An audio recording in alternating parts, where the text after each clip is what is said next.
নমস্কার বন্ধুরা, simple lifestyle Shefali ব্লগে তোমাদের অনেক অনেক স্বাগত। তোমরা সবাই কেমন আছো? আশা করি ভালো আছো, সুস্থ আছো। আমরা বাড়িতে সকলে ভালো আছি ও সুস্থ আছি।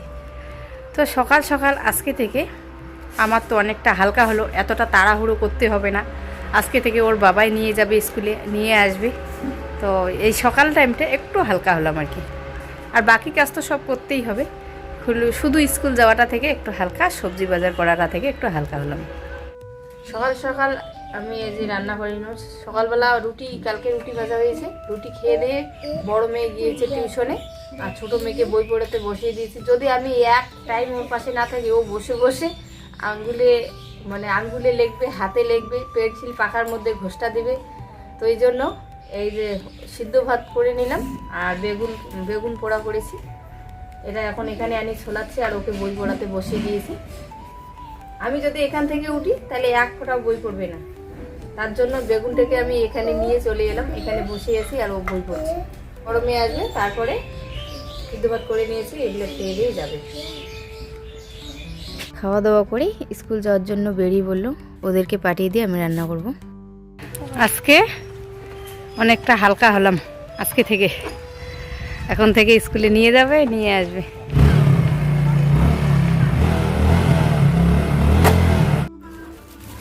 এই যে কালকে যে জিরা মশলাগুলো নিয়ে এসেছিলো, সেগুলো রোদ্রে দিয়ে দেব, রোদ্রে দিয়ে একটু শুকিয়ে নেব, তারপরে মিক্সারে গুঁড়ো করে একদম বয়ামের মধ্যে রেখে দেব। এভাবেই আমি জিরে মশলা একবারে নিয়ে এসে গুঁড়ো করে রেখে দেই। আমি কিন্তু একদম একটু ভেজে নেব না, আমি রোদ্রে শুকিয়ে যে গরম হবে সেই গরমটাতেই আমি গুঁড়ো করে নেব, তাহলে একদম গরম করে যেরকম ধুলো হয়ে যায় সেরকম একদম ধুলো হবে, গুঁড়ো হয়ে যাবে ভালো। রোদ্রে শুকিয়ে নিলে ভালো গুঁড়ো হবে, রোদ্রে না শুকালে কিন্তু একদম ভালো করে গুঁড়ো হবে না, তাই আমি রোদ্রে শুকিয়ে একদম মুড়মুড়ি করে নেব। পৌমির বাবা কিন্তু চা খাওয়ার পর থেকেই কাজ করছে, বাচ্চাদেরকে স্কুলে দিয়ে আসলো আর একবারই নিয়ে আসবে, আর কাজই করতে থাকবে। সকাল থেকে কিন্তু কাজ করছে তোমাদের দাদাভাই, আর বাচ্চাদের এখন স্কুলে দিয়ে এসে আবারও বসে পড়েছে।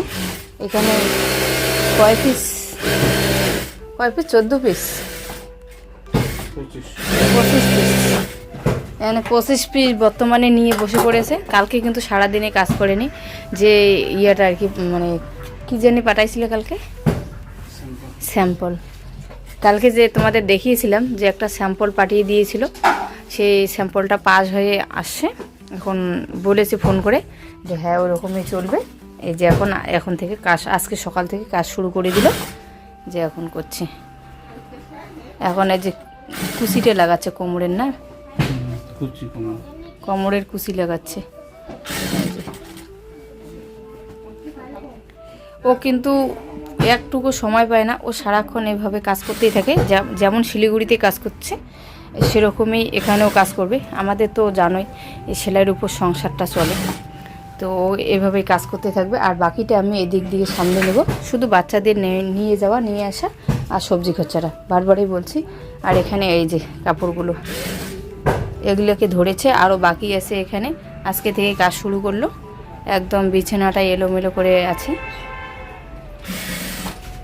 আর এখানে কয় পিস বানা হয়ে গেছে, 4 পিস। সকাল থেকে না, কটার দিকে ধরছে রে?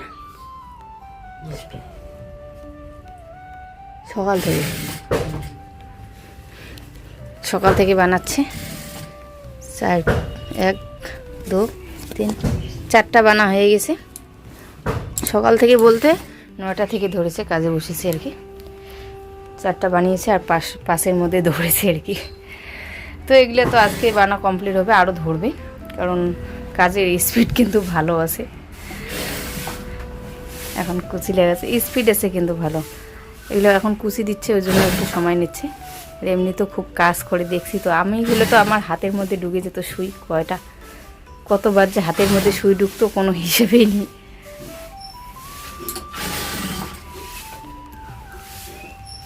বাড়িতে কাজ করার জন্যই কিন্তু আমাদের মেশিন আর কি আনা হয়েছে। আগে এনে রেখেছিলাম যে আমরা বাড়িতে একদিন না একদিন কাজ করব, তাই এখন থেকে শুরু করব ভাবিনি, একটু তাড়াতাড়ি হয়ে গেল, না তো আরও কিছুদিন পরে করতাম, কারণ ওকে বাড়িতে আনা আমিও কিছু কাজ শেখার জন্য আর কি, আমিও কিছু শিখতে পারবো তার জন্যই। আমাদের দুপুরবেলার খাওয়া দাওয়া শুরু হয়ে গেল। আর আমি কিন্তু রান্না তোমাদের সঙ্গে সেরকম শেয়ার করিনি। আমি আজকে রান্না করেছি ডিম ঝোল আর বাঁধাকপি ভাজা করেছি। তো মেয়েরাও স্কুল থেকে চলে এলো, মানে পমির বাবাও স্নান করে চলে এলো, একসঙ্গে খেতে বসেছি।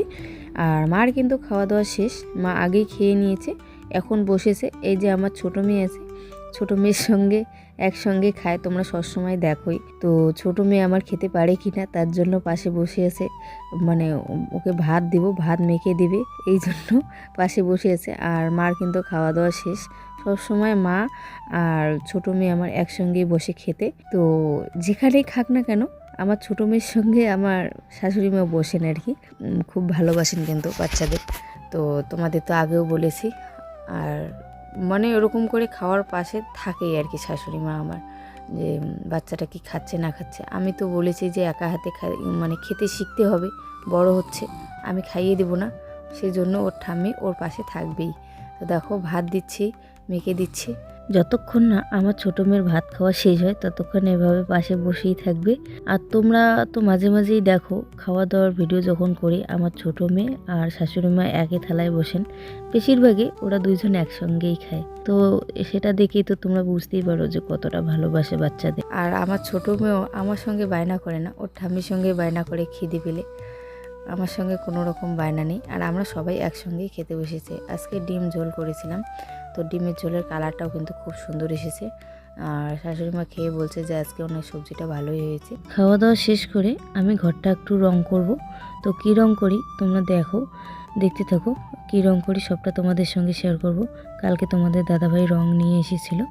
এখন খাওয়া দাওয়া করে বিকেলবেলা আমি এই জায়গাটাকে রং করব। তোমাদের তো বলেইছিলাম যে কি রং করব। আমার ঘরটা একদম মানে এগুলো দেখো টিনগুলো একদম দাগ দাগ হয়ে গেছে। তো এগুলো রং করার জন্য আমি রং করতে চেয়েছিলাম, তোমাদের বলেছিলাম যে কি রং করব। তোমরা সবাই কমেন্ট করে বলেছিল যে সাদা রং করলে ভালো হবে, আমারও ইচ্ছে ছিল যে সাদা রঙই করব। তো সাদা রং নিয়ে এসেছি, আজকে আমি রং করব। তো একটু ঝেড়ে নিব আগে হালকা করে, নোংরা ঠোঙাগুলো আছে এগুলো পরিষ্কার হয়ে যাবে। আমি মাঝে মাঝেই কিন্তু ঘর ঝাড়ি, কিন্তু এভাবে রং করার জন্য ভিতর থেকে ভালো করে ঝেড়ে নিতে হয়, তাই একটু ঝেড়ে নিচ্ছি। আর এইটুক কিন্তু ঝাড়াই থাকে আমার সবসময় বিছানার উপরটা আর কি। এই যে রং নিয়ে বসে পড়েছি আমি, আজকে শুধু এই জায়গাটাকে রং করব। তো সাদা রং নিয়ে এসেছি, আর কি কি করতে হবে আমি কিন্তু জানি না। তো তোমাদের দাদাভাই বসে আছে পাশে, আমি খুলবো, দেখিয়ে দিবে, আর পুরো রংটা আমি করব। ওর কাজে ও চলে যাবে, ও কাজ করবে, আর রংটা আমিই করবো।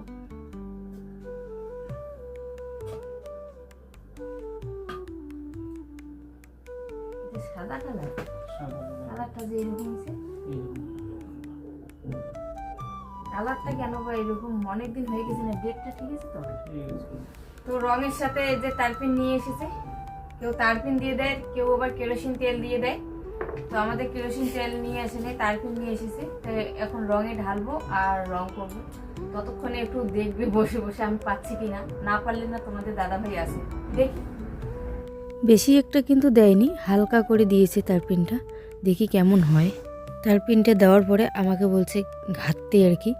তো আমি যেটা দিয়ে ব্রাশটা দিয়ে ওটা দিয়েই ঘাঁটতে চাইলাম, তো বললো না একটা স্ক্রু ড্রাইভার ওখানে, তো ওটা দিয়েই ঘেঁটে নিলাম ভালো করে, একদম ভিতর আর উপরেরগুলো যেন একসঙ্গে হয়। ভালো করে আমি একদম নাড়াচাড়া করে নিচ্ছি, যাতে উপরে আর নিচে একদম ভালো করে মিশে যায় আর কি তারপিনটা।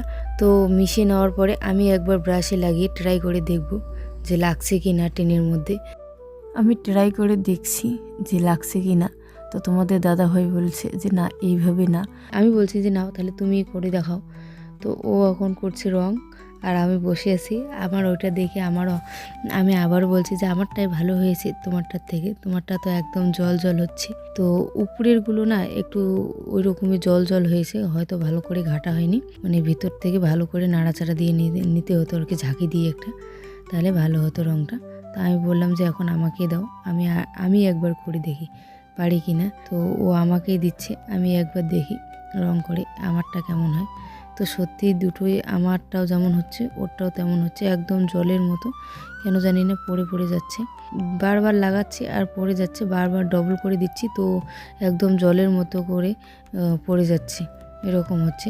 কারণ আমাদের হয়তো তারপিনটা দেওয়াটাই উচিত ছিল না, তারপিন ছাড়াই মানে রং করা উচিত ছিল। রংটা তো গুলানোই ছিল, তাহলে ভালো হতো, বেশি একটা সাদা হতো। আমার লাইফে আমি ফার্স্ট টাইম রং করছি। আমি রং করা দেখেছি অনেক, কিন্তু নিজের হাতে কোনো দিনও রং করিনি। আজকে আমি ফার্স্ট টাইম নিজের হাতে রং করছি, নিজের ঘরটাকেই। আমি ভাবছি আমার যেমন হয় হোক, আমি নিজের হাতে রং করব।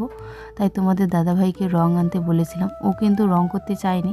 তো আমিও বলছিলাম যে ঘরটা কেমন দাগ দাগ হয়ে গেছে, একটু রং করলে একটু ভালো লাগতো। তার জন্যই আমার বলাতে ও এনে দিয়েছে। তো ওকে আমি কাজে পাঠিয়ে দেব, আর আমি নিজের হাতে রং করব। কারণ ও যদি এদিকে আমাকে হেল্প করে তাহলে ওর সময়টা ওদিকে নষ্ট হয়ে যাবে, কাজটা পিছিয়ে যাবে। তো বন্ধুরা, আমি এই যে ফাইনালি রং করা শুরু করে দিলাম। তো নিচ দিকটা আগে রং করে নিচ্ছি, তারপরে উপরে যাব। তো একা হাতে রং করছি। তোমাদের দাদাভাই তো খালি রংটা মানে টার্পিন দিয়েছিল লিকুইড জাতীয়, ওটা ঢেলে দিয়ে আমাকে একটু ঘেটে, এটা দিয়ে এভাবে ঘেটে দিয়ে চলে গেল কাজ করতেছে। আর আমি এখন একা একা রংটা করে নেব। তো দেখি আগে রং করে কেমন দেখা যায় ঘরের লুকটা। নিচ দিকে আমার রং করা কমপ্লিট, এখন আমি উপরের দিকটা করছি রং। কেমন লাগে রংটা করে দেখি, একদম বসে বসে করছি রং।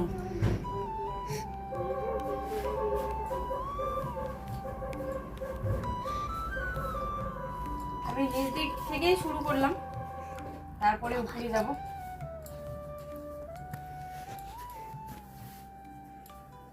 আমার অনেকটা রং করা হয়ে যাচ্ছে, তো কেমন হচ্ছে রং করে জানি না, এখনো দেখতে পাচ্ছি না। পুরোটা রং করলে হয়তো ভালো লাগবে। ছোট্ট এই ভাঙাচুরে টিনের ঘরটাকে একটু রং করে অন্য লুক দেওয়ার চেষ্টা করছি। তো দেখি কত দূর অন্য লুক দিতে পারি, আগে রং করা তো শেষ করি। তো আজকে দেখি কতটা রং করতে পারি, নয়তো বাকিটা কালকে করব। আর কাঠগুলো আমি আলাদা রং করব। তো কী কালারের রং করি এখনও ভাবা হয়নি, আগে সাদা রংটাই করে নিই, তারপরে চিন্তা ভাবনা করব যে অন্য কী কালার দেওয়া যায় আর কতটুকু লুকটাকে চেঞ্জ করা যায়। ওই দিকেরটা রং করা কমপ্লিট করলাম, এখন এই দিকেরটা ধরছি, দেখি কতক্ষণে হয়। এখন তো বেশিক্ষণ আর করতে পারবো না। তো এখন আমার খাওয়া দাওয়ার প্রোগ্রাম নিতে হবে রাত্রিবেলা। আমার এইটুকু করতে অন্ধকার হয়ে গেল। সন্ধ্যাবেলাটা একটু বাদ দিয়েছিলাম, বাচ্চাদেরকে দিয়েছিলাম। বাচ্চাদেরও তো সময় দিতে হয়, তাই না? সময় করে করে যেটুকু টাইম পাবো সেটুকু করে রং করব, দেখি কতদিনে হয়। তো চেষ্টা করছি এই যে ভাঙা টিনগুলোকে একটু পরিষ্কার করার, নতুন করার, ভাঙা ঘরটাকে একটু নতুন করার চেষ্টা করছি। এই প্রথমে যে কালারটা করলাম ওই টিনে, ওটা একটু হালকা হয়েছে।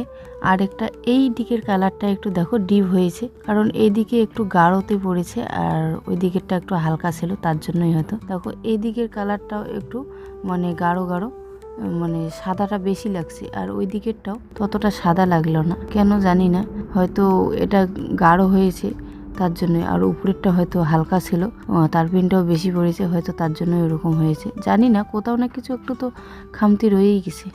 তো এই দুই দিকেরটা রং করা হলো। তো তোমরা একটা কমেন্ট করে বলবে তো, এই যে কাঠগুলোতে আমি কি রং করব তাহলে ভালো হবে দেখতে। আমি তো ভাবছি যে পিঙ্ক রংটা করলে মনে হয় ভালো লাগবে। এই যে জানলাগুলো আছে, এই যে এগুলো আছে খুঁটিগুলো, সিঁড়িগুলো আর কি, সেগুলো মনে হয় যে পিঙ্কটা করলে, গোলাপি কালারটা করলে বেশ ভালো লাগবে, সাদার সঙ্গে গোলাপিটা আমার মনে হচ্ছে। তোমরা একটু কমেন্ট করে বলবে তো কি কালার দিলে ভালো হবে। তো আজকে আর বেশি দূর করব না, কারণ এখানে সমাপ্ত করব আজকে, বেশি দূরে করব না। রং এইটুকু করে, এখান থেকে এইটুকু করে শেষ করব। কালকে ওই দিকেরগুলো একটু ঝাড়ু দিতে হবে, তারপরে রং করতে হবে। আজকে আমি ফার্স্ট টাইম যে রং করলাম, আমার বেশ ভালোই লাগলো রং করতে। তো প্রথম রং করলাম তো হয়তো তার জন্যই ভালো লাগলো। আজকে রংটা আমি এখান থেকে এই পর্যন্তই করলাম, কালকে এদিকে বাকিটা করব। এদিকে এদিকে করব, এদিকে আবারও করব রং। আর এখান থেকে এই পর্যন্ত সাদা রংটা করলাম। আর কাঠগুলোতে কালকে আমি গোলাপি রং দেওয়ার কথা, দেখি তোমরা কমেন্ট করে বলবে গোলাপি রং দিলে ভালো হবে না অন্য কালারের রং দেব। তোমরা একটু কমেন্ট করে বলবে তো কোনটা রং ভালো লাগবে। তো দেখো আগের এই টিনটা কালো আর এই টিনটা এখন সাদা, বেশ ভালো লাগছে। আর এই টিনটা কেন বলো তো একটু কালো কালো হয়েছে, সাদা হয়নি, কারণ প্রথমেই রংটা আমি এখান থেকে দেওয়া শুরু করেছিলাম। প্রথমের উপরেরটা মনে হয় জল জল ছিল, তো তার জন্য বেশি একটা ভরেনি রংটা, তার জন্যই মনে হয় কালো কালোই আছে। তো এইদিকে রংটা ভালোই ভরেছে, মানে সাদা একদম হয়ে গেছে, বেশ দেখতেও ভালো লাগছে। এইদিকে পুরো রংটা করলে কালারটা ফুটবে। তো আজকের ভিডিওটা এই পর্যন্তই। তোমাদের ভিডিওটা কেমন লাগলো অবশ্যই একটা কমেন্ট করে বলবেন, আর একটা লাইক করবেন। আর যারা ভিডিওতে একদম নতুন তারা একটা সাবস্ক্রাইব করে যাবেন। তো দেখা হচ্ছে কালকের একটি সুন্দর ভিডিওতে। Good night.